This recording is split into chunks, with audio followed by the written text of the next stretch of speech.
So the other day, my nephew called me and we ended up talking for 2 hours about YouTube channels. He had a lot of questions about mine. It turns out he's going to start his own guitar channel pretty soon, so that's exciting. But I thought it was really coincidental because I was actually planning on making this video this week about all the reasons I think why a lot of guitar channels eventually stall out.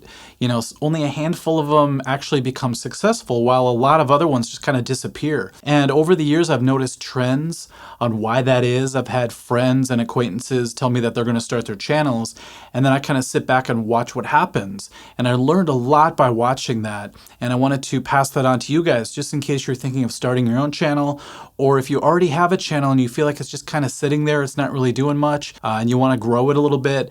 This video is for you guys. Hopefully you can get a lot out of it. So I came up with 7 reasons why I think a lot of guitar channels stall out, and the very first reason is that a lot of people try to reinvent the wheel when they first start their channels. And what I mean by that is they start off teaching lessons that a million other channels have already taught. And so they kind of get lost in the mix, you know, the big sea of channels out there. So if you're like, I'm going to teach people how to play Enter Sandman, or I'm going to teach how to play a G chord or something like that. Basically, they're just doing what a lot of other people have done, so they just become invisible to everybody. What's good about that, though, is that sometimes it drives people to want to become more creative and come up with more unique and interesting topics so that people are going to want to tune in instead of just going, oh, I've already seen that video a million times. So don't try to reinvent the wheel unless you have a completely new, unique way of teaching it that'll grab people's attention. Like I said, though, you might have to suffer through doing a lot of these before you have your own breakthroughs and are able to become a more unique voice in the world of YouTube. Another channel killer is the lack of consistency. So I know a lot of people that got excited right away. You know, maybe they're friends of mine and they're like, oh, your channel is pretty cool. I want to do something like that. So they get real excited. They put out a bunch of videos, and some of them actually kept at it for a long time. But over time, maybe they didn't see the results right away. They weren't getting the feedback that they wanted on their videos. And then they started to wane a little bit in their consistency. So over time, maybe they used to release 1 or 2 videos a week, and then it became 1 every other week, and then 1 a month, and pretty soon nothing. I've seen that happen many times now. Now, something kind of cool happens if you consistently upload. Let's say you just decide to do once a week. Well, if you keep doing that and keep doing that, pretty soon you win people's confidence because they think, okay, this person's not going away. They have something to say. That rhymed, I didn't mean it to. And they can really play. No, I'm just kidding. And they see that you really mean business. And that builds a sort of trust in people. And pretty soon they're bound to say, okay, this person keeps uploading. I'm finally going to check out what they have to say. And because you keep uploading consistently, you're getting a lot of experience. And hopefully you have enough to where people want to keep coming back and they'll subscribe to you. But if you're just releasing videos like once every 2 or 3 months, a lot of people lose faith in you and they don't really feel like they even want to check out what you're doing, because why do that if they're not going to release another video for 4 months, you know? The next reason's kind of tough to discuss sometimes because sometimes people just don't connect with their audience for one reason or another.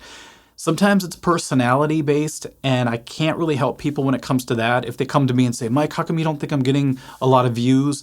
And I notice that they come off as maybe condescending, or maybe they just want to show off or something, or maybe just something in their personality doesn't connect with people in a way that makes them want to come back again and again and keep watching your videos. The good news, though, is if they work on themselves, they can sometimes have a breakthrough and go, oh man, I guess I was being kind of arrogant when I was teaching and I wasn't thinking of teaching people, I was thinking of showing off as I was playing. Sometimes that can happen, but that takes a lot of self-awareness. And sometimes people just don't connect because they choose the wrong subject matter, or they maybe choose subjects they think people want to hear, but they're not really passionate about themselves. That can also result in people kind of feeling like you're really not into what you're doing and they just don't want to come back and see more of that. So if you feel like you're really not connecting with people with your subject matter, sometimes it's just a matter of finally saying, you know what, I don't care what other people want to see. I'm going to do what I really love and what excites me.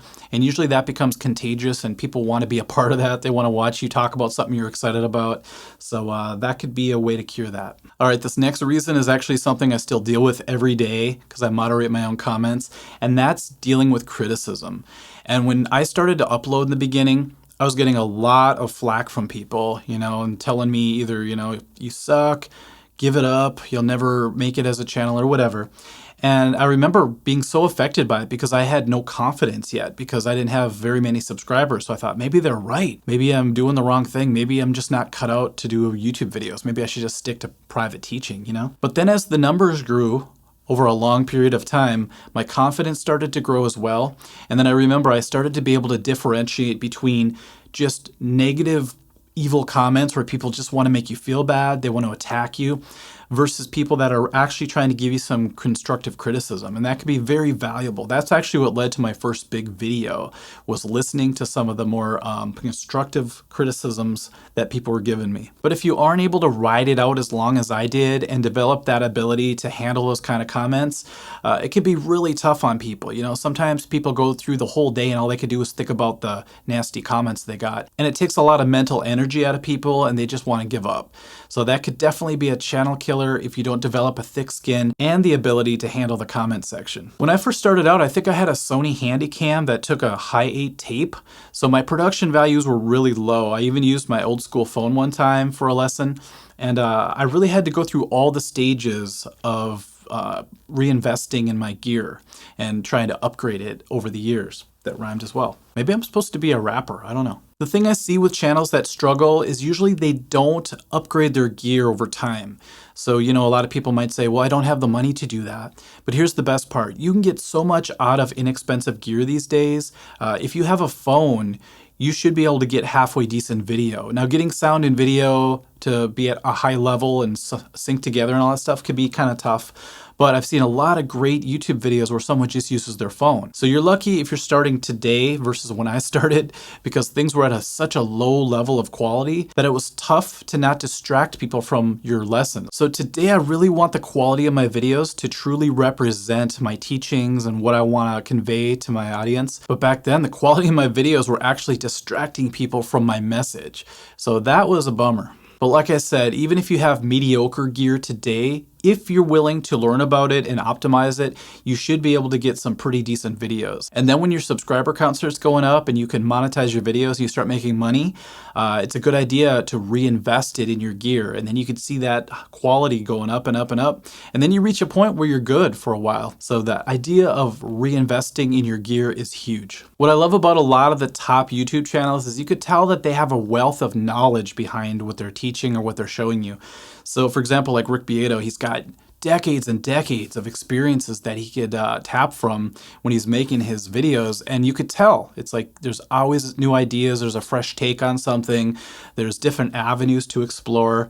And I try to use my experiences as well in my videos. And I'm very grateful that I taught for 30 years privately. I played in all those bands. I've had all those experiences so that no matter what, I feel like I never run out of ideas. I remember about 8 years ago, someone leaving a comment saying, dude, you must already be out of ideas, you know, because I put out a goofy video or whatever, just having fun. And I remember responding with, you have no idea what's going on in this brain. Like as I'm laying in bed at night, I'm getting ideas and my phone is filled with all these topics that I want to cover. I just don't have enough time in the day to cover them. And of course, a lot of that's because of my past experience. But I attribute a lot of my ideas to the fact that I want to keep learning. So no matter where I get to, I'm like, okay, I can always get better. There's always details that I've missed. And because of that, I feel like I keep digging and digging. It might not always translate into huge views or anything like that, but it's something I'm excited to teach at least. So if you feel like you've run out of ideas, you know, the well is dry, I don't know what else to say, maybe that's why your channel is stalling out, I would recommend to continue your journey of learning. So if you can get out there, join a band, maybe jam with some people, continue learning even if you think you have a lot of knowledge, you'd surprise yourself at how that unlocks a lot of doors. And next thing you know, you've got a flood of ideas that you could share with people through your channel. And the last reason I see all the time, it's very interesting to observe this, is when people get discouraged by low numbers. So let's say nobody's subscribing, their videos are getting like 12 views or something like that. Over time, it interests me to see what people do. Do they give up or do they dig their heels in and really get determined to make this thing happen? And that's where the magic usually happens. You know what I mean? That crossroads. So I have to show you something. This is a chart of the progress of my site. This is in the analytics section of my YouTube channel. And I was really surprised when I saw this and I had to actually show it on my social media. But it's a chart showing flat line for many, many years. You know, we started back in about 2008. And it just flatlined for a long, long time. And then all of a sudden, it seems to just take off. And that was when I put out a retraction video when I taught Enter Sandman the wrong way. And then I had to make another video, the retraction video, apologizing and saying, sorry guys, I learned that it's actually this. And that's the video that really took off first, like big time, like in the millions.